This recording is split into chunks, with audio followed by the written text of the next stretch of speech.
Hello dear students, હવે આજના લેક્ચરમાં આપણે આંતર હેલોજન સંયોજનો જેને ઇન્ટર હેલોજન કમ્પાઉન્ડ્સ કહીએ તેના રિલેટેડ લર્ન કરશું કે સમૂહ 17ના તત્વો જે છે તેને હેલોજન તત્વો કહેવામાં આવે.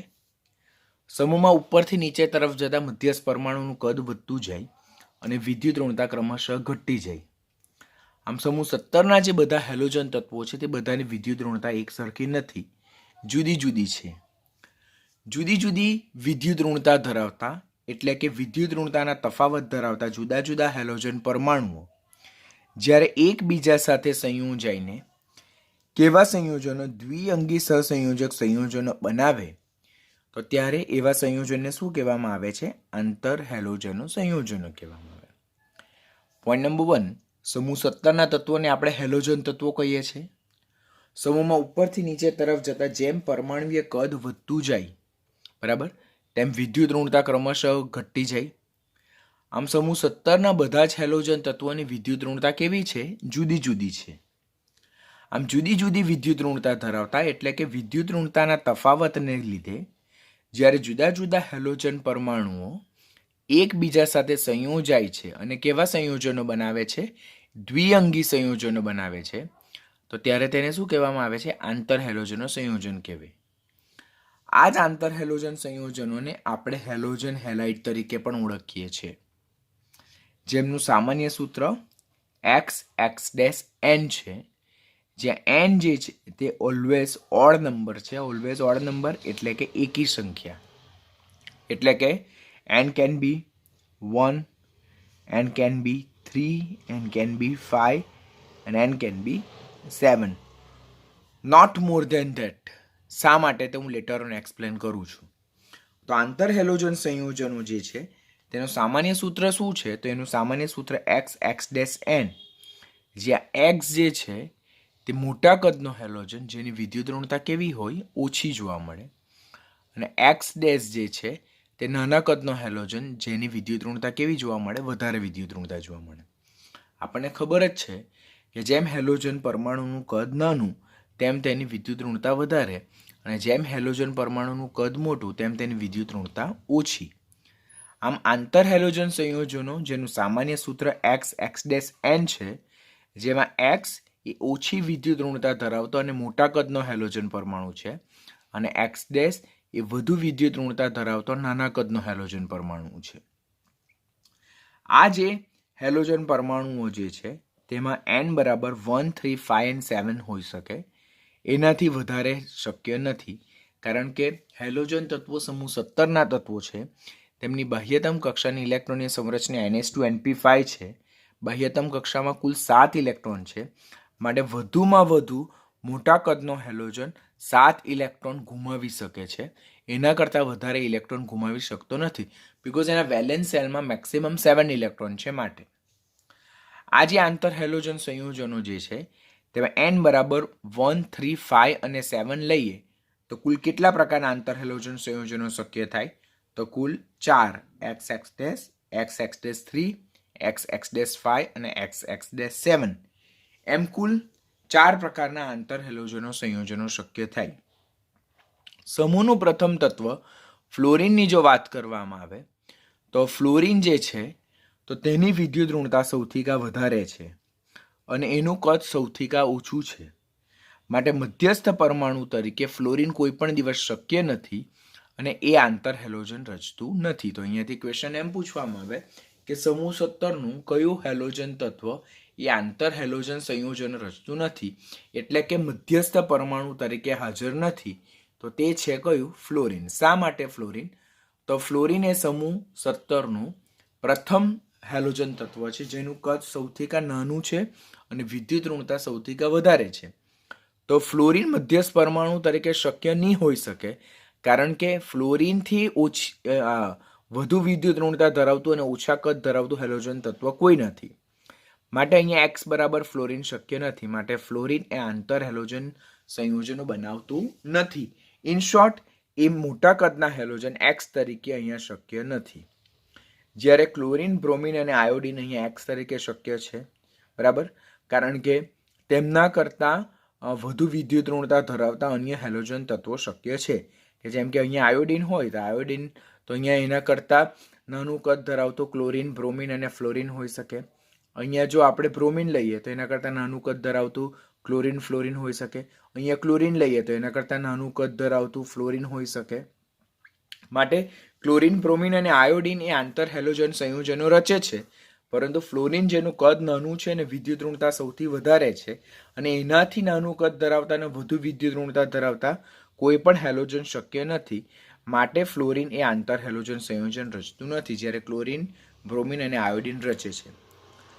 ક્લોરિન જે છે તો તે ફ્લોરિન સાથે XX-XX-3 અને XX-5 પ્રકારના આંતર હેલોજન રચે, XX-7 પ્રકારના રચતું નથી. બ્રોમિન એ પણ સેમ XX-3, XX-5 અને XX-7 રચતું નથી.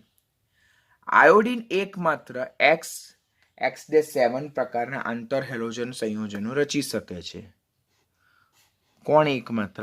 આયોડિન. ક્વેશ્ચન પૂછાય, નીચેનામાંથી કયું હેલોજન પરમાણુ XX-7 પ્રકારના આંતર હેલોજન રચી શકે છે? તો તે આયોડિન. શા માટે? તો મોટા કદનો આયોડિન જે છે તેની સરાઉન્ડિંગમાં નાના કદના ફ્લોરાઇડ જે છે, નાના કદના ફ્લોરાઇડ તે સરળતાથી કોમ્પેક્ટ થઈ શકે, ઇઝીલી પેક થઈ શકે. માટે આયોડિન એકમાત્ર નાના કદ ધરાવતા ફ્લોરિન સાથે XX-7 પ્રકારના આંતર હેલોજન રચી શકે. ફ્લોરિન તો કોઈ પણ પ્રકારના આંતર હેલોજન રચતું નથી. ક્લોરિન અને બ્રોમિન શા માટે XX-7 પ્રકારના આંતર હેલોજન રચે નહીં?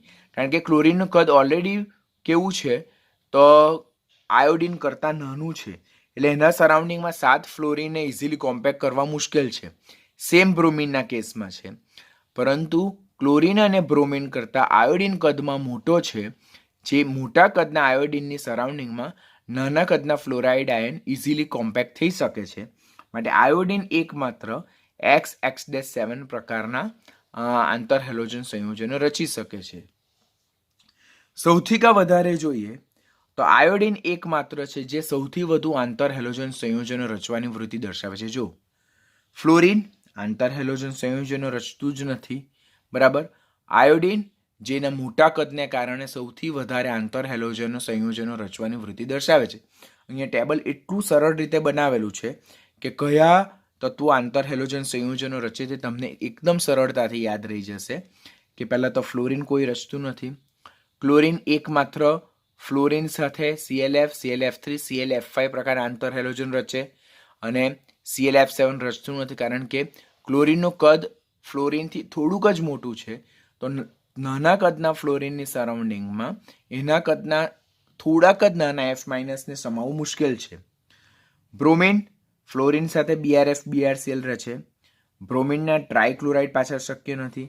બ્રોમિનના પેન્ટાક્લોરાઇડ શક્ય નથી, બરાબર. અને બ્લોરિનના હેપ્ટાક્લોરાઇડ કે હેપ્ટાફ્લોરાઇડ પણ શક્ય નથી.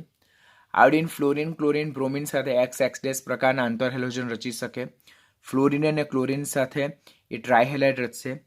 ફ્લોરિન એકમાત્ર સાથે પેન્ટાહેલાઇડ રચે અને ફ્લોરિન એકમાત્ર સાથે હેપ્ટાહેલાઇડ રચશે. આમ ફ્લોરિન સમૂહ સત્તાનું તત્વ જે આંતર હેલોજન રચતું નથી, જ્યારે આયોડિન એકમાત્ર હેલોજન તત્વ જે સૌથી વધુ આંતર હેલોજન રચે. તેમાં XX-7 પ્રકારના આંતર હેલોજન ફક્ત આયોડિન રચે, અને તે પણ કોની સાથે? ફ્લોરિન સાથે. કારણ કે આયોડિનનું કદ મોટું છે અને ફ્લોરાઇડ આયનનું કદ નાનું છે, તો મોટા કદના આયોડિનની સરાઉન્ડિંગમાં નાના કદના ફ્લોરાઇડ આયન સરળતાથી સમાઈ શકે છે. જો આ આંતર હેલોજન સંયોજનોમાં આપણે મધ્યસ્થ પરમાણુની ઓક્સિડેશન અવસ્થા ગણીએ તો આ નાના કદનો હેલોજન છે જેની વિદ્યુત ઋણતા વધારે છે. તો એની વિદ્યુત ઋણતા વધારે છે માટે તે ઇલેક્ટ્રોન મેળવવાની વૃત્તિ દર્શાવશે. તો વધુમાં વધુ કેટલા ઇલેક્ટ્રોન મેળવે? -1. તો નાના કદનો જે હેલોજન છે તેની ઓક્સિડેશન અવસ્થા -1, -1, -1 અને કેટલી આવશે? -1 હશે. તો અહીંયા આ એક હેલોજનને 1 ઇલેક્ટ્રોન આપે તો ત્યારે એની ઓક્સિડેશન અવસ્થા +1. 3 હેલોજનને 1 ઇલેક્ટ્રોન આપે તો ત્યારે એવા કિસ્સામાં મોટા કદના હેલોજનની ઓક્સિડેશન અવસ્થા +3. અહીંયા મોટા કદનો હેલોજન એ 5 ઇલેક્ટ્રોન આપશે, માટે એ કિસ્સામાં એની ઓક્સિડેશન અવસ્થા +5. અહીંયા 7 હેલોજન પરમાણુને 1 ઇલેક્ટ્રોન આપશે મોટા કદનો હેલોજન, તો એવા કિસ્સામાં એની ઓક્સિડેશન અવસ્થા કેટલી છે? +7 છે. સંકરણ જોઈએ તો સંકરણ તો ખૂબ જ ઇઝી છે. અત્યારે બંધારણ જોઈએ તો બંધારણ પરથી આપણે સંકરણ આવડી જશે. સંકરણ ખૂબ જ ઇઝી. આનું sp3 તો આનું sp3d, આનું sp3d2 અને sp3d3. સંકરણ યાદ રાખશો તો પણ ચાલે. સિક્વન્સમાં ગોઠવી કાઢવાના અને એના બેઝ પરથી સંકરણ યાદ રાખવાના. sp3, sp3d, sp3d2 અને sp3d3. આકાર જોઈએ તો x રેખીય એટલે કે લિનિયર આકાર ધરાવે. x3 slightly band T shape એટલે વળેલો ટી આકાર. જ્યારે x5 સમચોરસ પિરામિડલ. x7 એ પેન્ટાગોનલ બાયપિરામિડલ ઓર દ્વિપિરામિડલ. જીઓમેટ્રી જોઈએ તો x ની ચતુષ્ફલકીય છે. પછી x3 ની ત્રિકોણીય દ્વિપિરામિડલ છે. x5 ની અષ્ટફલકીય છે અને x7 ની પેન્ટાગોનલ દ્વિપિરામિડલ છે. અને તેમના બંધારણ આ મુજબના છે. હવે આપણને ખબર છે કે સંકરણ જે છે તો સંકરણ કેવી રીતે શોધાય? તો લોન પેર ઓફ ઇલેક્ટ્રોન અને સિગ્મા બંધની સંખ્યાને આધારે. તો આમાં જો જોઈએ તો આમાં આપણી પાસે કેટલા સિગ્મા બંધ છે? તો આ એક સિગ્મા બંધ, બરાબર. અને લોન પેર ઓફ ઇલેક્ટ્રોન 1, 2 અને 3 છે. તો 3 ને 1 4, તો સંકરણ કયું? sp3. આમાં કેટલા સિગ્મા બોન્ડ છે? તો આમાં એક સિગ્મા બોન્ડ છે, આ બીજો સિગ્મા બોન્ડ અને આ ત્રીજો સિગ્મા બોન્ડ અને 2 લોન પેર ઓફ ઇલેક્ટ્રોન. તો 3 ને 2 5, તો sp3d. આમાં કેટલા સિગ્મા બોન્ડ? 1, 2, 3, 4, 5 અને એક લોન પેર ઓફ ઇલેક્ટ્રોન એટલે 5 ને 1 6, તો sp3d2. આમાં કેટલા સિગ્મા બોન્ડ? 1, 2, 3, 4, 5, 6 અને 7, તો કુલ 7 સિગ્મા બોન્ડ છે. તો સંકરણ કયા પ્રકારનું હશે? અને નો લોન પેર ઓફ ઇલેક્ટ્રોન, તો sp3d. તો હવે ક્વેશ્ચન પૂછાય, નીચેનામાંથી કયા આંતર હેલોજન સંયોજનમાં એક પણ અબંધકારક ઇલેક્ટ્રોન યુગ્મ નથી? તો એ કોણ છે? x7. શેમાં સૌથી વધારે લોન પેર ઓફ ઇલેક્ટ્રોન છે? તો ધેટ ઇઝ x. શેમાં 2 લોન પેર ઓફ ઇલેક્ટ્રોન છે? તો તે x3. અને શેમાં એક લોન પેર ઓફ ઇલેક્ટ્રોન છે? તો x5. હવે આ બધા જ બંધારણ જોઈએ આપણને તો અહીંયા કશે પણ અયુગ્મિત ઇલેક્ટ્રોન જોવા મળતો નથી. એટલે મધ્યસ્થ પરમાણુ જે છે તેની સરાઉન્ડિંગમાં કાં લોન પેર ઓફ ઇલેક્ટ્રોન છે એટલે અબંધકારક ઇલેક્ટ્રોન યુગ્મ છે, ક્યાં એની સરાઉન્ડિંગમાં આપણને ઇલેક્ટ્રોન યુગ્મ બંધકારકના ફોર્મમાં જોવા મળે. એટલે અહીંયા કશે પણ અબંધકારક ઇલેક્ટ્રોન જોવા મળતો નથી, એટલે અયુગ્મિત ઇલેક્ટ્રોન જોવા મળતો નથી. એટલે બધા જ આંતર હેલોજન સંયોજન કેવા છે? તો તે પ્રતિચુંબકીય છે એટલે કે ડાયમેગ્નેટિક છે. તો બધાના સંકરણ ખાસ યાદ રાખવાના, તેમનો આકાર ખાસ યાદ રાખવાનું, જીઓમેટ્રી ખાસ યાદ રાખવાની, લોન પેરની સંખ્યા, સિગ્મા બોન્ડની સંખ્યા ખાસ યાદ રાખવાની, because they all are important one.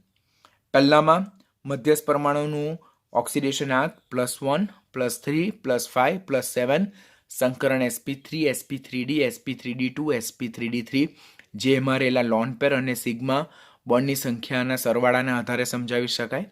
એના બેઝ પરથી એના રેખીય ધેટ ઇઝ આકાર અને geometry as per valence cell theory પરથી આપણે યાદ રાખવાનું રહેશે. અત્યારે જોયું તે અનુસાર કે આંતર હેલોજન સંયોજન છે તેનું સંકરણ કેવી રીતે શોધી શકાય? તો એનું સંકરણ મુખ્યત્વે આપણે 2 રીતે શોધી શકીએ. મુખ્યત્વે કેટલી રીતે શોધી શકીએ? 2 રીતે શોધી શકીએ. પહેલું સહસંયોજક બંધ એટલે સિગ્મા બોન્ડ અને લોન પેર ઓફ ઇલેક્ટ્રોન એટલે અબંધકારક ઇલેક્ટ્રોન યુગ્મની સંખ્યાનો સરવાળો કરવાથી. જેમ કે આંતર હેલોજન સંયોજન જોઈએ તો અહીંયા બધા આંતર હેલોજન સંયોજનો આપેલા છે અને તેના બંધારણને આધારે સિગ્મા બંધ અને લોન પેર ઓફ ઇલેક્ટ્રોન જે છે તેની સંખ્યાનો સરવાળો કરીએ તો એના બેઝ પરથી આપણે એમના સંકરણ નક્કી કરી શકીએ. પણ એના માટે તમારે બંધારણ દોરવા પડે. એ બંધારણ દોરવા માટે કંઈક નથી કરવાનું કે આપણે જસ્ટ શું કરવાનું કે આ સપોઝ મોટા કદનો હેલોજન છે, બરાબર. આપણે 4 આંતર હેલોજન સંયોજન વિશે વિચારીએ તો 1, 2, આ 3 અને આ 4. હવે બધા જ કિસ્સામાં જે આંતર હેલોજન પરમાણુ છે તે 1, 2, 3, 4, 5, 6 અને 7 ઇલેક્ટ્રોન ધરાવે. 1, 2, 3, 4, 5, 6, 7. 1, 2, 3, 4, 5, 6 અને 7. 1, 2, 3, 4, 5, 6 અને 7. પહેલા કિસ્સામાં એ એક્સ ડેશ સાથે બંધ બનાવે. કોની સાથે? એક્સ ડેશ સાથે. તો આ એક સિગ્મા બોન્ડ થયો. આ કયો બોન્ડ થયો? સિગ્મા. તો એક સિગ્મા બોન્ડ અને આ એક, આ બે અને આ ત્રણ. તો 3 લોન પેર થયા. તો એક સિગ્મા બોન્ડ અને 3 લોન પેર એટલે નંબર 4 મળે. તો સંકરણ કયું? sp3 હશે. બીજા કિસ્સામાં મધ્યસ્થ હેલોજન પરમાણુની સરાઉન્ડિંગમાં 3 હેલોજન છે. એટલે આ એક એક્સ ડેશ, પછી બીજું એક્સ ડેશ અને આ ત્રીજું એક્સ ડેશ. જસ્ટ સરળતા માટે આપણે દોરીએ છીએ. તો આ એક સિગ્મા બોન્ડ, આ બીજો સિગ્મા બોન્ડ અને આ ત્રીજો સિગ્મા બોન્ડ અને આ 2 લોન પેર. તો 1 2 3 4 અને 5. તો 3 ને 2 5. તો સંકરણ sp3d. ત્રીજા કિસ્સામાં 1 2 3 4 અને 5 x dash, x dash, x dash, x dash અને એક્સ ડેશ. તો જો એક સિગ્મા, બીજો સિગ્મા, ત્રીજો સિગ્મા, ચોથો સિગ્મા, પાંચમો સિગ્મા અને એક લોન પેર ઓફ ઇલેક્ટ્રોન બાકી રહ્યું. તો 1 2 3 4 5 અને 6. તો સંકરણ sp3d. અને એવી જ રીતે આપણે કોના વિશે દોરી શકીએ? તો એવી જ રીતે આપણે એક્સ ડેશ 7 નું બંધારણ પણ દોરી શકીએ. તો એમાં 1 2 3 4 5 6 અને 7. એક સિગ્મા, 2 સિગ્મા, 3 સિગ્મા, ચોથો સિગ્મા, પાંચમો, છઠ્ઠો અને સાતમો. Sigma sigma sigma sigma sigma અને સિગ્મા. સરાઉન્ડિંગમાં x x dash, x x dash, x dash, x dash, x dash, x dash અને એક્સ ડેશ. તો 1 2 3 4 5 6 અને 7.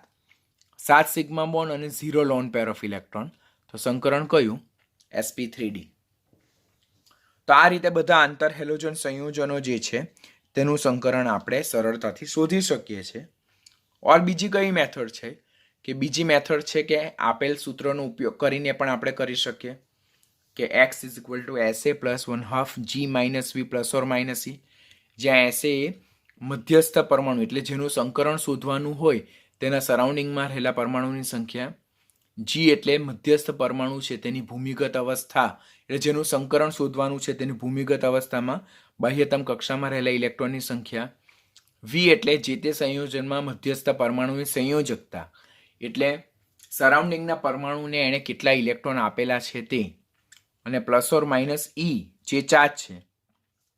આયનીય સંયોજનનો વીજભાર. જો ધન આયન માટે આપણે શું લેવાનું? માઇનસ. એટલે જો મને એમ આપ્યું હોય કે NH4+ નું સંકરણ શોધો તો અહીંયા પ્લસ છે, તો અહીંયા V - E લેવાનું રહેશે. V - E અહીંયા શું લખ્યું છે? ધન આયન માટે -E. એટલે આ NH4+ ધન આયન છે તો આ કિસ્સામાં મારે -1 લેવાનું રહે. અહીંયા ઋણ આયન માટે +E. એટલે જો મને SO4 - 2 આપે તો SO4 - 2 હોય તો મારે અહીંયા +2 લેવાનું રહેશે. તો આ કાળજી રાખવાની છે. ઘણી વખત આપણને સૂત્ર ખ્યાલ હોય પણ હાઉ ટુ ઇમ્પ્લિમેન્ટ અને હાઉ ટુ એપ્લાય તે આપણને નહીં ખ્યાલ હોય તો આપણે એના બેઝ પર આગળ નહીં વધી શકીએ. તો મધ્યસ્થ પરમાણુની સરાઉન્ડિંગમાં રહેલા પરમાણુની સંખ્યા, જેનું સંકરણ શોધવાનું છે તેની ધરા અવસ્થામાં રહેલા ઇલેક્ટ્રોનની સંખ્યા, બરાબર, સંયોજકતા કોષમાં, પછી મધ્યસ્થ પરમાણુ જે છે તેની વેલેન્સી એટલે કે સંયોજકતા, અને ± E એટલે કે આયનીય સંયોજનોમાં વીજભાર. જો ધન આયન હોય તો ત્યારે -E લેવાનું અને જો ઋણ આયન હોય તો +E લેવાનું. ખાસ કાળજી રાખવાની. એના બેઝ પરથી આપણને આ ખ્યાલ છે કે જો આ પ્રમાણે આપણે કેલ્ક્યુલેશન કરી અને x ની વેલ્યુ 2 આવે તો sp એ અનુસાર 3 4 5 6 7 અનુસાર જતા sp2 sp3 sp3d sp3d2 અને sp3d3. 1 2 અહીંયા ઉદાહરણ તમને મેં સમજાવેલા છે ઓલરેડી, કે જેમ કે IF આપણને લીધું તો અહીંયા આનું આપણે સંકરણ શોધવાનું છે, આયોડિનનું સંકરણ શોધવાનું છે. તેના સરાઉન્ડિંગમાં કેટલા પરમાણુ છે? 1. તો મેં લીધા 1, 1/2. આયોડિનનું સંકરણ શોધવાનું તો એ સમૂહ 17નું તત્વ છે. એની બાહ્યતમ કક્ષામાં કેટલા ઇલેક્ટ્રોન? 7, બીકોઝ NH2 NP 5 ઇલેક્ટ્રોનની સંરચના, તો 7. -1 કારણ કે આયોડીને ફ્લોરિન સાથે એકલ બંધ બનાવેલો છે, એણે ફ્લોરિને 1 ઇલેક્ટ્રોન આપેલો છે. -1 અને ±0 એ પ્રમાણે જોઈએ તો મને વેલ્યુઝ મળે 4, માટે સંકરણ આવે sp3. IF7 તો એ જ રીતે સરાઉન્ડિંગ એટમની સંખ્યા 7, પછી આયોડિનનો ધરાવસ્થામાં બાહ્યતમ કક્ષામાં 7 ઇલેક્ટ્રોન, એણે 7 ફ્લોરિન પરમાણુ સાથે 7 બંધ બનાવેલા છે, માટે આયોડિનની વેલેન્સી 7 થાય. તો એ પ્રમાણે નંબર 7 મળે તો સંકરણ શું આવે? sp3d2 સંકરણ આવશે. તો આ પ્રમાણે આપણે જોઈએ તો જુદા જુદા જે આપણને મળે તો અહીંયા sp3d3 સંકરણ આવશે, કારણ કે 3 ને 3 6 ને 1 7 સંકરણ. તો આ પ્રમાણે આપણે જુદા જુદા આંતર હેલોજન સંયોજનોનું સંકરણ શોધી શકીએ છીએ. આ આંતર હેલોજન સંયોજનો જે છે તેનું નામકરણ કેવી રીતે કરી શકાય? તો આપણે અત્યારે જોયું કે આંતર હેલોજન સંયોજનો બને કેવી રીતે? તો મોટા કદનો હેલોજન કે જેની વિદ્યુતઋણતા ઓછી છે, તો તે નાના કદના હેલોજન જેની વિદ્યુતઋણતા વધારે છે તેની સાથે સંયોજાઈને દ્વિઅંગી સંયોજન બનાવે, તેને આંતર હેલોજન સંયોજન કહે. તો એનું નામકરણ હેલોજન હેલાઇડ. મોટા કદનો હેલોજન જે વધુ વિદ્યુતધનમય છે, જે મોટા કદનો છે ને તેની વિદ્યુતઋણતા ઓછી છે, તો બનતા સંયોજનમાં તે ઇલેક્ટ્રોન ગુમાવશે અને એ ધન આયન તરીકે અસ્તિત્વ ધરાવે. જ્યારે નાના કદનો હેલોજન જે છે, આ નાના કદનો હેલોજન X' જે છે, X', તો નાના કદનો હેલોજન જેનું કદ નાનું છે, વિદ્યુતઋણતા વધારે છે, તો બનતા સંયોજનમાં એ ઇલેક્ટ્રોન મેળવશે, બરાબર. માટે એ ઇલેક્ટ્રોન મેળવીને -1 ઓક્સિડેશન સ્ટેટ બનાવે, માટે એને શું કહેવાય? Halogen halide. મોટા કદના હેલોજનને નામ આપવાનું હેલોજન, કારણ કે એ મોટા કદનો છે, વિદ્યુતઋણતા ઓછી છે, માટે ઇલેક્ટ્રોન ગુમાવશે. અને નાના કદનો હેલોજન જે છે તો તે ઇલેક્ટ્રોન મેળવશે, વધુમાં વધુ એક જ ઇલેક્ટ્રોન મેળવી શકે, બીકોઝ બાહ્યતમ કક્ષામાં 7 ઇલેક્ટ્રોન છે, સમૂહ 17ના તત્વો છે, માટે એક ઇલેક્ટ્રોન મેળવીને હેલાઇડ આયન બનાવે, માટે એને હેલાઇડ. જેમ કે BrCl હોય તો બ્રોમિન ક્લોરાઇડ, ICl3 હોય તો આયોડિન ટ્રાયક્લોરાઇડ, IF7 હોય તો આયોડિન હેપ્ટા ફ્લોરાઇડ કહેવામાં આવે છે. પછી જે આંતર હેલોજન સંયોજનો જે છે, તો એ આંતર હેલોજન સંયોજનમાં જે X જે છે, X તેનો ઓક્સિડેશનાંક +1, +3, +5 અને +7 આવશે. અને X' નો ઓક્સિડેશનાંક હંમેશા કેટલો હશે? -1. આ પણ યાદ રાખવાનું, ક્વેશ્ચન પૂછાઈ શકે આપણને કે આંતર હેલોજન સંયોજનમાં મોટા કદના હેલોજન પરમાણુનો કેટલો ઓક્સિડેશનાંક શક્ય છે? તો એકી સંખ્યામાં, ધેટ ઇઝ અપ ટુ 7. +7 થી વધારે શક્ય નથી. અને નાના કદના હેલોજનનો ઓક્સિડેશનાંક હંમેશા કેટલો હશે? -1 હશે. ગુણધર્મોની જો વાત કરીએ તો મોટા કદના જે હેલોજન જે છે તે મધ્યસ્થ, જેની વિદ્યુતઋણતા ઓછી છે, તે મધ્યસ્થ પરમાણુની જેમ વર્તે, અને એના સરાઉન્ડિંગમાં નાના કદના હેલોજન જેની વિદ્યુતઋણતા વધારે છે તે ગોઠવાયેલા હશે. મોટા કદના પરમાણુ જેમ કે બ્રોમિન અને આયોડિન એ નાના કદના હેલોજન પરમાણુ સાથે સંયોજાઈને X'5 અને X'7 જેવા આંતર હેલોજન સંયોજનો બનાવી શકે, કારણ કે નાના કદના હેલોજન એ મોટા કદના હેલોજનની આસપાસ સહેલાઈથી પેક થઈ શકે છે. એટલે અહીંયા બ્રોમિન અને આયોડિનની સરાઉન્ડિંગમાં ક્લોરિન જનરલી સામાન્ય રીતે ગોઠવાતા નથી, કારણ કે મોટા કદના જે બ્રોમિન છે તેને સરાઉન્ડિંગમાં મોટા કદના પાછો ક્લોરિન પરમાણુ ગોઠવાય તો એ બનતું સંયોજન હાઈલી અનસ્ટેબલ બને.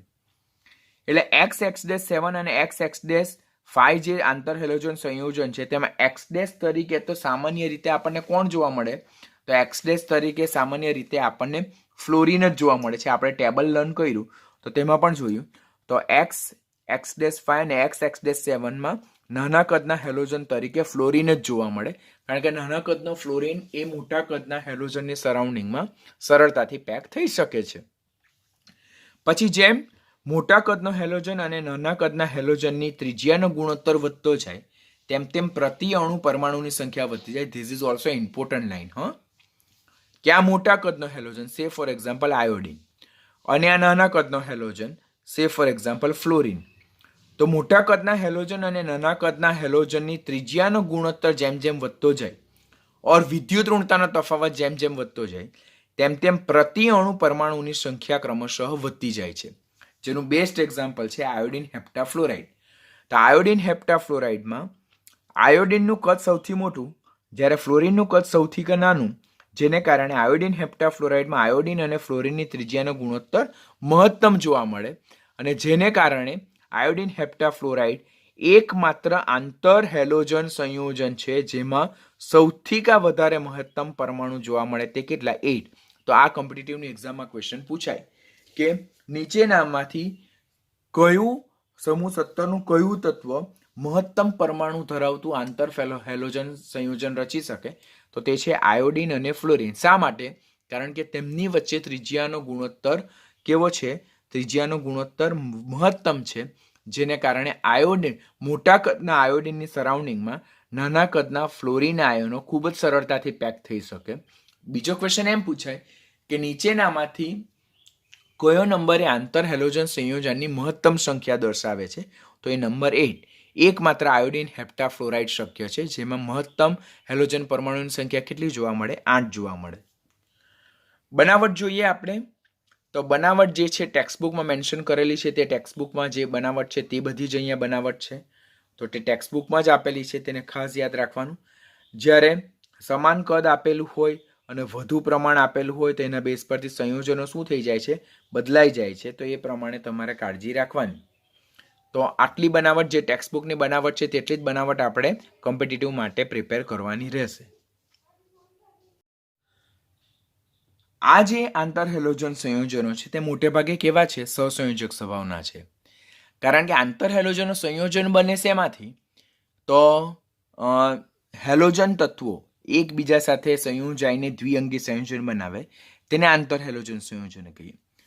હવે હેલોજન તત્વો એક જ સમૂહના તત્વો છે તો તેમની વિદ્યુત ઋણતા તો એકબીજાની નજીક જ હશે, પણ તેમની વચ્ચે વિદ્યુત ઋણતાનો તફાવત ઘણો ઓછો હશે. માટે આંતર હેલોજન સંયોજનો મોટે ભાગે કેવા છે? સહસંયોજક સ્વભાવના, કોવેલેન્ટના. તો વિદ્યુત ઋણતાના ખૂબ ઓછા તફાવતને કારણે તેઓ સહસંયોજક સ્વભાવના છે. ભૌતિક સ્થિતિ વિશે જો વાત કરીએ તો સામાન્ય રૂમ ટેમ્પરેચર પર 298 કેલ્વિન તાપમાને તેઓ બાષ્પશીલ, ઘન અને પ્રવાહી સ્વરૂપે જોવા મળે. જો બાષ્પશીલ એટલા માટે because they are covalent in nature. Covalent nature હોવાને કારણે તેઓ કેવા છે? વોલેટાઇલ સ્વભાવના છે, બાષ્પશીલ સ્વભાવના છે. તો સામાન્ય તાપમાને તેઓ ઘન અને પ્રવાહી સ્થિતિમાં જોવા મળે, પરંતુ અમુક આંતર હેલોજન સંયોજનો એ આપણને બાષ્પશીલ વાયુ તરીકે પણ જોવા મળે. તો આ બધા જ ઉદાહરણ આપણે ટેક્સ્ટબુકના જ ઉદાહરણ છે તે લીધેલા છે, પણ આ ટેબલ રીતે તમે યાદ રાખશો તો તમને બધા જ આંતર હેલોજન સંયોજનની ભૌતિક સ્થિતિ યાદ રહી જાય. બીકોઝ આપણને ક્વેશ્ચન પૂછાય નીચેનામાંથી કયો આછો કથ્થઈ આંતર હેલોજન વાયુ જોવા મળે, પછી નીચેનામાંથી કયું યલોઇશ ગ્રીનિંગ પ્રવાહી સ્વરૂપે આંતર હેલોજન સંયોજન જોવા મળે, નીચેનામાંથી કયો આંતર હેલોજન સંયોજન નારંગી ઘન પદાર્થ છે. તો આ બધા તમારે ટેક્સ્ટબુકની ભૌતિક સ્થિતિ કમ્પલસરી યાદ રાખવી પડશે, બીકોઝ ટેક્સ્ટબુકમાં ટેબલમાં મેન્શન કરેલું છે તો યુ નીડ ટુ રિમેમ્બર. એના માટે કોઈ બીજી ટ્રીક નથી. હા, આટલી ટ્રીક પ્રમાણે આપણને ખબર પડે કે આટલા વાયુ છે, આટલા પ્રવાહી છે ને આટલા ઘન છે.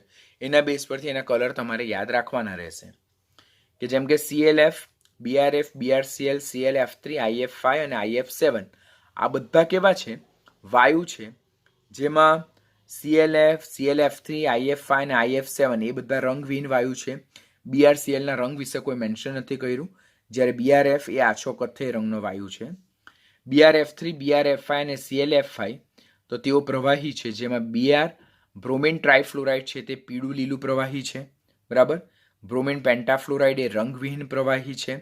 ક્લોરિન પેન્ટાફ્લોરાઇડ એ રંગવિહીન પ્રવાહી છે. ICl જેનું આલ્ફા સ્વરૂપ એ રૂબી લાલ કલર ધરાવે અને બીટા સ્વરૂપ એ કથ્થઈ લાલ સ્વરૂપ ધરાવે, રંગ ધરાવે. આયોડિન બ્રોમાઇડ એ કાળો ઘન છે. આયોડિન ટ્રાયફ્લોરાઇડ જે છે તો તે પીળા રંગનો પાવડર છે. આયોડિન ટ્રાયક્લોરાઇડ એ નારંગી ઘન પાવડર છે. અને આયોડિન ટ્રાયફ્લોરાઇડ જે છે તો તે 77 કેલ્વિનથી નીચા તાપમાને કયા સ્વરૂપમાં જોવા મળે? ઘન સ્વરૂપમાં જોવા મળે છે. તો આપણે આટલા પોઈન્ટ યાદ રાખવાના છે કે જે એની ભૌતિક સ્થિતિના આધારે આપણે યાદ રાખવા પડશે. હવે આપણે અત્યારે લર્ન કર્યું, બંધારણ વિશે શીખ્યા.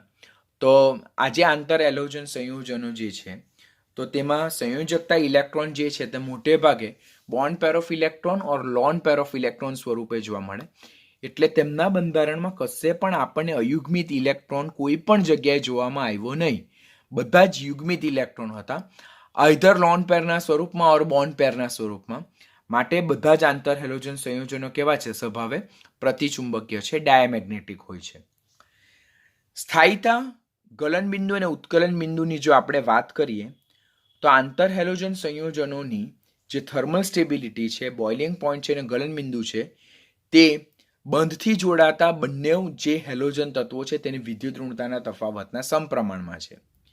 એટલે જ્યારે સહસંયોજક બંધથી જોડાયેલા બે હેલોજન તત્વોની વિદ્યુત ઋણતાનો તફાવત વધારે હોય તેમ બોન્ડની પોલારિટી એટલે બંધની ધ્રુવીયતા વધારે હોય તો તેમ સહસંયોજક લાક્ષણિકતા ઓછી હશે, આયનીય લાક્ષણિકતા વધતી જશે, તેમ તેમ ઉષ્મીય સ્થાયીતા ક્રમશઃ કેવી થતી જાય? વધતી જાય.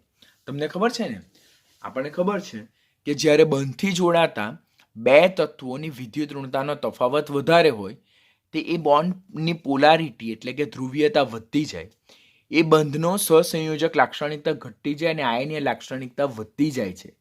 કારણ કે જેટલો બંધથી જોડાતા તત્વોની વિદ્યુત ઋણતાનો તફાવત વધારે તેમ તે સંયોજનની સહસંયોજક લાક્ષણિકતા ઓછી અને આયનીય લાક્ષણિકતા વધારે. જનરલી જોઈએ તો આંતર હેલોજન સંયોજનો જે છે તે બધા સહસંયોજક જ છે, પરંતુ તેમાં સહસંયોજક લાક્ષણિકતા પ્લસ માઇનસ થવાના 100% શક્યતા.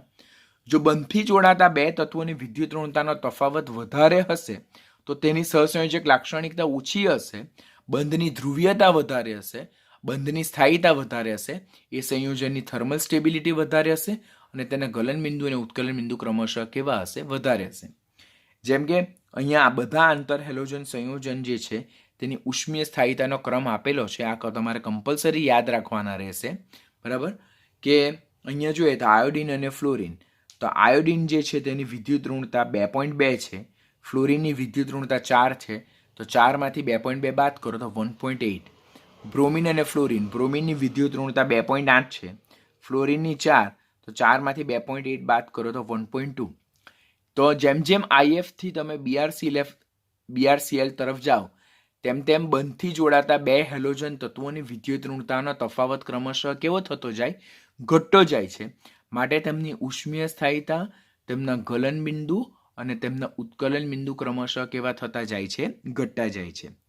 તો પોઈન્ટ મસ્ટ બી રિમેમ્બર કે આંતર હેલોજન સંયોજનો જે છે તો તેમની ઉષ્મીય સ્થાયીતા એ બંધથી જોડાતા બે હેલોજન તત્વોની વિદ્યુત ઋણતાના તફાવતના કેવા પ્રમાણમાં છે? સમપ્રમાણમાં. જેટલો તફાવત વધારે તેટલી બોન્ડ પોલારિટી વધારે, તેટલી સહસંયોજક લાક્ષણિકતા ઓછી, તેટલી આંતર હેલોજન સંયોજનની ઉષ્મીય સ્થાયીતા, થર્મલ સ્ટેબિલિટી, ગલન બિંદુ અને ઉત્કલન બિંદુ કેવા હશે? વધારે હશે. સાથે સાથે પ્રતિક્રિયાત્મકતા જોઈએ તો આ પ્રતિક્રિયાત્મકતા જે છે તે આપણે નીટ માટે પણ યાદ રાખવાનું, because it is given in text book only, કે આંતર હેલોજન સંયોજનો જે છે તેની પ્રતિક્રિયાત્મકતા જે હેલોજન પરમાણુમાંથી તેમને બનાવવામાં આવે છે તેના કરતાં કેવી જોવા મળે? વધારે જોવા મળે. બરાબર? શા માટે? એનું રીઝન શું છે? તો આંતર હેલોજન સંયોજનની જે બંધ સ્થાયીતા જોઈએ તેના કરતાં જે જનક હેલોજનમાંથી તેમને બનાવવામાં આવે તેના બંધની સ્થાયીતા કેવી જોવા મળે? વધારે જોવા મળે. આ એફએફ બંધ સિવાય વિશે કીધેલું છે, કારણ કે આપણને ખબર છે કે એફએફ બંધ તો કેવો છે? નિર્બળ છે. એફએફ બંધ તો નિર્બળ છે. એટલે this is not applicable to F2, કારણ કે એફએફ બંધ નિર્બળ છે, જેને કારણે તેમાંથી બનતા આંતર હેલોજન સંયોજનના બંધની સ્થાયીતા વધારે જોવા મળે.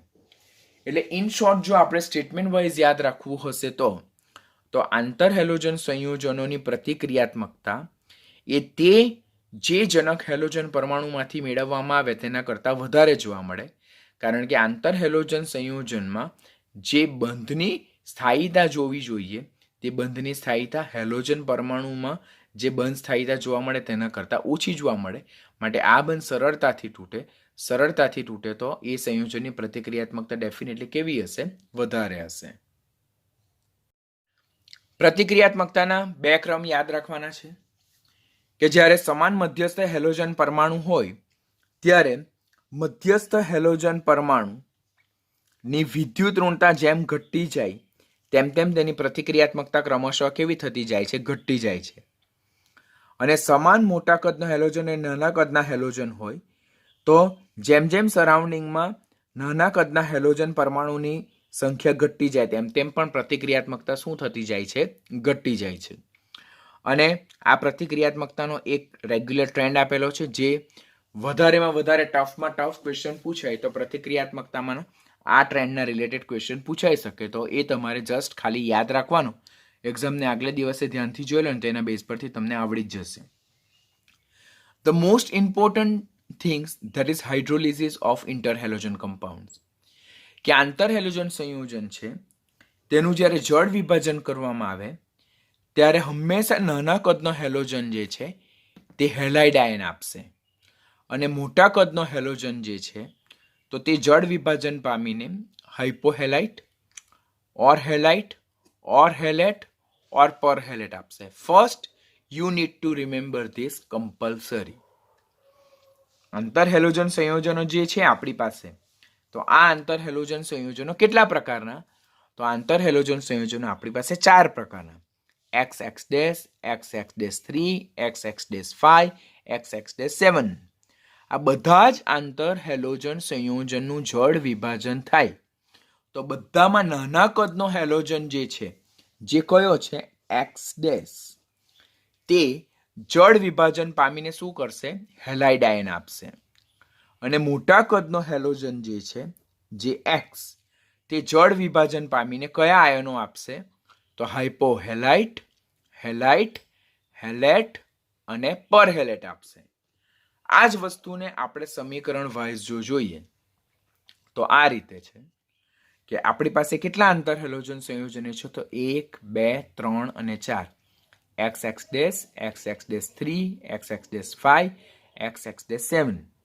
તેમનું જ્યારે જળ વિભાજન થાય તો નાના કદનો હેલોજન છે જેની વિદ્યુત ઋણતા વધારે છે તે શું આપે છે?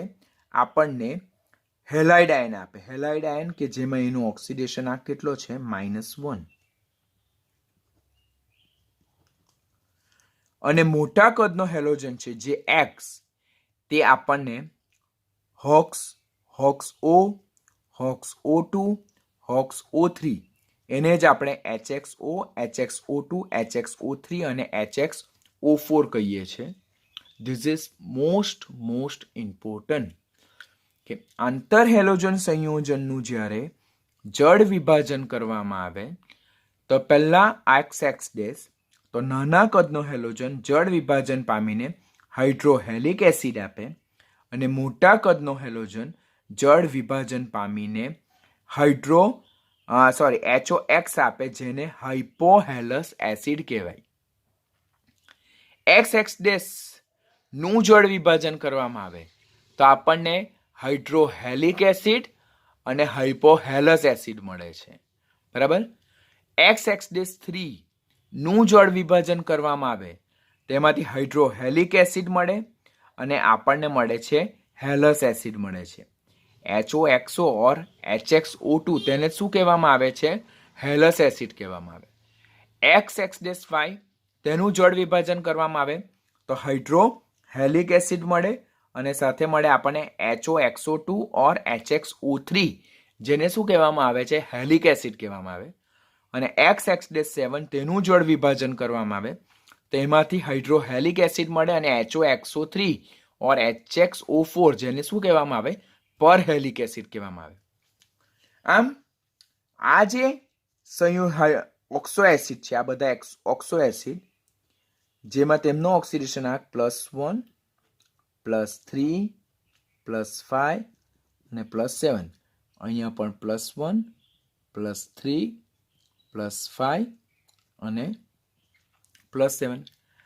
આમ અહીંયાથી આપણે એક પોઈન્ટ ખાસ યાદ રાખવાનું કે આંતરહેલોજન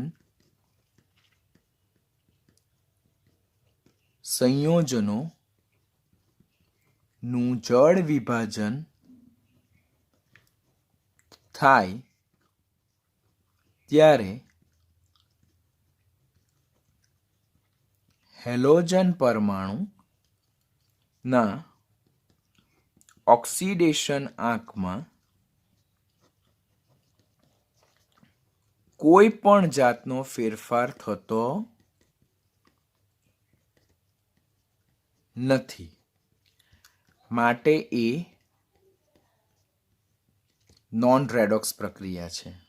તો ક્વેશ્ચન પૂછવામાં આવે કે આંતર હેલોજન સંયોજનનું જળ વિભાજન એ રેડોક્સ પ્રક્રિયા છે, તો વિધાન સાચું કે ખોટું? તો વિધાન કેવું? ખોટું છે. શા માટે? તો આંતર હેલોજન સંયોજનો જે છે તેનું જળ વિભાજન થતા હેલોજનના ઓક્સિડેશન આંકમાં કોઈ ફેરફાર નહીં થાય. જો અહીંયા +1 છે તો અહીંયા પણ +1, અહીંયા +3, અહીંયા પણ +3, અહીંયા +5 તો અહીંયા પણ +5, અહીંયા +7 તો અહીંયા પણ +7.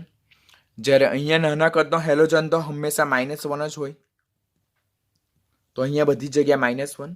આમ આંતર હેલોજન સંયોજનનું જળ વિભાજન થાય તો ત્યારે તેમના ઓક્સિડેશન આંકમાં કોઈ ફેરફાર થતો નથી, માટે આંતર હેલોજન સંયોજનનું જળ વિભાજન એ કેવી પ્રક્રિયા છે? નોન રેડોક્સ પ્રક્રિયા છે. એ રેડોક્સ પ્રક્રિયાનું ઉદાહરણ નથી. આમ જો જોઈએ તો આપણે આંતર હેલોજન સંયોજનો કેટલા? તો પહેલું XX', બીજું XX'3, ત્રીજું XX'5 અને ચોથું XX'7. એમાં આનું ઓક્સિડેશન આંક +1, +3, +5, +7. આનો -1, -1, -1 અને -1. પહેલા આટલું રાખ્યું. જળ વિભાજનની પ્રક્રિયા કેવી રીતે યાદ રાખવાની છે તે સમજાવું છું. તેનું આપણે શું કરીએ છીએ? જળ વિભાજન કરીએ. જળ વિભાજન એટલે એડિશન ઓફ વોટર. અહીંયા આપણે 1 H2O, 2 H2O, 3 H2O અને 4 H2O. કેમ આવું લખ્યું? રિએક્શનને ઇઝીલી યાદ રાખવા માટે. Forward direction. હવે આપણે શું યાદ રાખ્યું કે નાના કદનો હેલોજન જે છે, કોણ?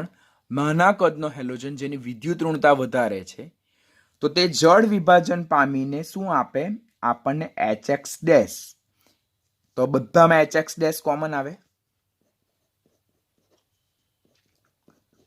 ખબર પડે છે ને હું શું કહેવા માંગુ છું? આંતર હેલોજન સંયોજનનું જળ વિભાજન સમજાવું છું, બીકોઝ આની સાથે તરત જ આપણે simultaneously oxo acid topic start કરવા જઈ રહેલા છે. તો હવે એકચ્યુઅલ જોઈએ તો આપણે ઓક્સો એસિડ ટોપિકનું સ્ટાર્ટ કરીએ કે ઓક્સો એસિડ સંયોજનો મળે કેવી રીતે. તો આંતર હેલોજન સંયોજનનું જળ વિભાજન કરવાથી આપણને ઓક્સો એસિડ મળે છે. આંતર હેલોજન સંયોજનો કેટલા? 1, 2, 3 અને 4. XX', XX'3, XX'5, XX'7. જેમાં નાના કદના હેલોજનનો ઓક્સિડેશન આંક -1, -1, બધામાં સેમ -1. મોટા કદના હેલોજનનો ઓક્સિડેશન આંક +1, +3, +5 અને +7. તેનું જળ વિભાજન 1 વોટર મોલેક્યુલ, 2, 3 અને 4 સાથે પ્રક્રિયા કરીએ તો નાના કદનો જે હેલોજન જે છે તે જળ વિભાજન પામીને શું બનાવે છે? હાઇડ્રોહેલિક એસિડ. અને શું કહેવામાં આવે? હાઇડ્રોહેલિક એસિડ. હવે અહીંયા કેટલા છે? X'. તો અહીંયા X', 1. અહીંયા 3 છે તો અહીંયા 3. અહીંયા 5 છે તો અહીંયા 5.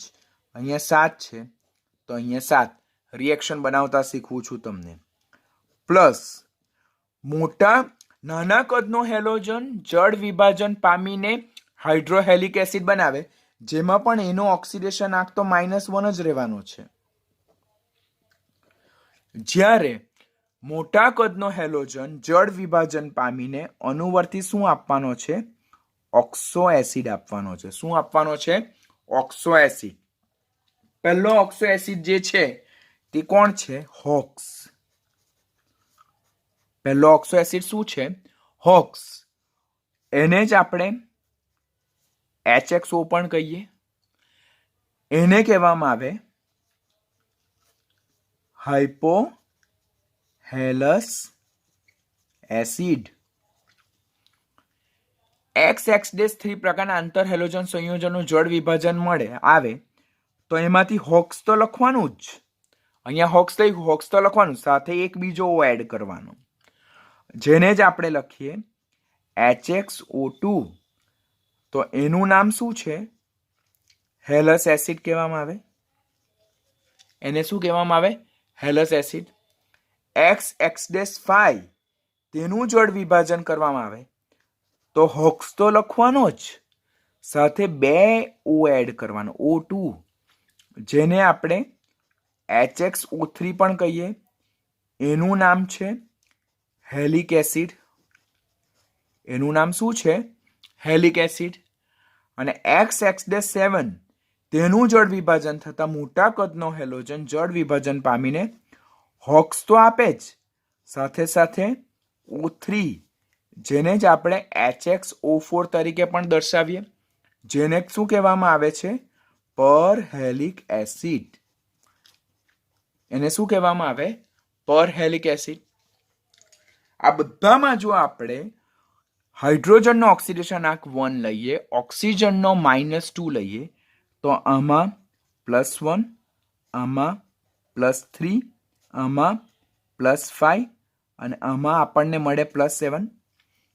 આમ આંતર હેલોજન સંયોજનનું જળ વિભાજન કરવાથી જે નાના કદનો હેલોજન જે છે તે જળ વિભાજન પામીને હાઇડ્રોહેલિક એસિડ આપશે, જ્યારે મોટા કદના હેલોજન જળ વિભાજન પામીને અનુવર્તી શું આપશે? ઓક્સો એસિડ આપશે, જેમાં XX- નું જળ વિભાજન થતા હાઇડ્રોહેલિક એસિડ અને શું મળે છે? ઓક્સો એસિડમાં હોક્સ ઓર HXO, જેને હાઇપોહેલસ એસિડ કહેવાય.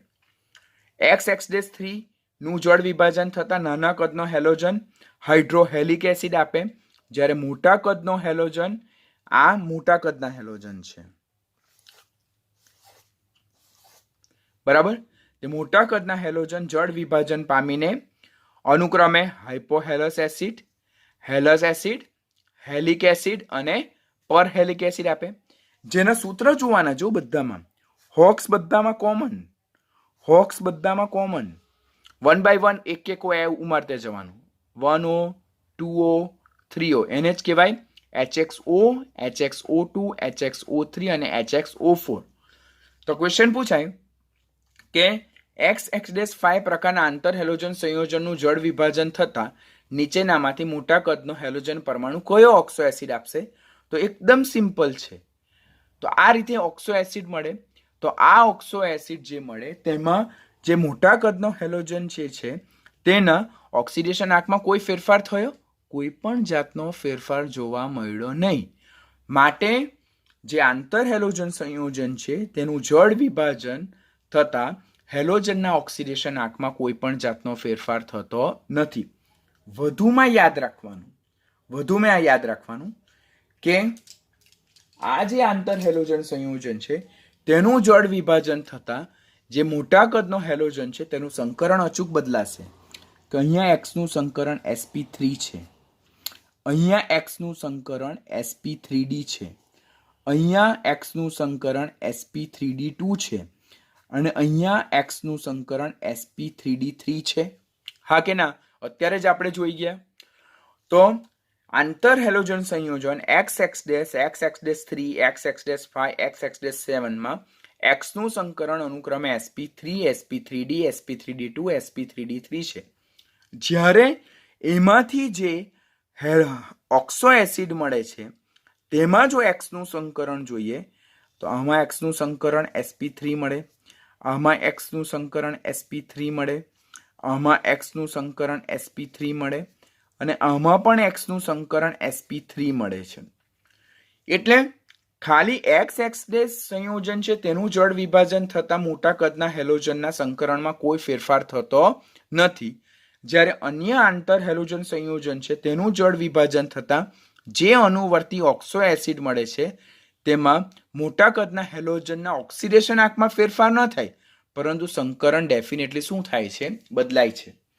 એટલે આપણે નટસેલ શું યાદ રાખીએ કે આંતર હેલોજન સંયોજન, this is most important table. એટલા માટે મેં તમને રાઈટ કરીને સમજાવું છું કે આંતર હેલોજન સંયોજનો જળ વિભાજન થતાં જે અનુવર્તી ઓક્સો એસિડ મળે તેમાં આંતર હેલોજન સંયોજનના ઓક્સિડેશન આંકમાં ફેરફાર નહીં થાય. That's why it is not redox reaction. પણ તેમાં મોટા કદના હેલોજનના સંકરણમાં ડેફિનેટલી શું થાય છે? ચેન્જ થાય છે, જે આપણે યાદ રાખવાનું. તો આની સાથે આંતર હેલોજન સંયોજનો ટોપિક અહીંયા વાઇન્ડ અપ થાય, પણ સાથે સાથે નવો ટોપિક કયો સ્ટાર્ટ થાય છે? તો તે નવો ટોપિક કયો સ્ટાર્ટ થાય છે? તે છે ઓક્સો એસિડ. તો ઓક્સો એસિડને પણ આપણે આ લેક્ચરમાં જ શીખી લઈએ, એટલે એક તીરે બે શિકાર સાથે સાથે ઓક્સો એસિડ જોવાઈ જાય. તો પહેલા ઓક્સો એસિડ જે છે તે બને કેવી રીતે? તો ઓક્સો એસિડમાં કેવી રીતે એની ઓક્સો એસિડની બનાવટ કેવી રીતે યાદ રાખવાની? તો આંતર હેલોજનમાં જ આપણે જે સમૂહ 15 છે, સમૂહ 16ના ઓક્સો એસિડ તો કેવી રીતે મળાવ્યા? તેમના ઓક્સાઇડને પાણીમાં દ્રાવ્ય કરતા તેમના અનુવર્તી ઓક્સો એસિડ મેળવેલા હતા. જેમ કે SO2 પાણીમાં દ્રાવ્ય થયું તો H2SO3, SO3 પાણીમાં દ્રાવ્ય થયું તો H2SO4, પછી એવી જ રીતે N2O3 પાણીમાં દ્રાવ્ય થયું તો HNO2, N2O5 પાણીમાં દ્રાવ્ય થયું તો HNO3 મળ્યું, P4O6 પાણીમાં દ્રાવ્ય થયું તો H3PO3 મળ્યું, P4O10 પાણીમાં દ્રાવ્ય થયું તો H3PO4 મળ્યું. તો સમૂહ 15 અને 16માં ઓક્સો એસિડ કેવી રીતે મળે? તો ઓક્સાઇડને પાણીમાં દ્રાવ્ય કરતા ઓક્સો એસિડ મળે. જ્યારે સમૂહ 17ના ઓક્સો એસિડ કેવી રીતે મળે? તો સમૂહ 17ના જે આંતર હેલોજન સંયોજન છે, ઇન્ટર હેલોજન કમ્પાઉન્ડ્સ છે, તેને પાણીમાં દ્રાવ્ય કરતા તેમના અનુવર્તી શું મળે છે? ઓક્સો એસિડ મળે છે.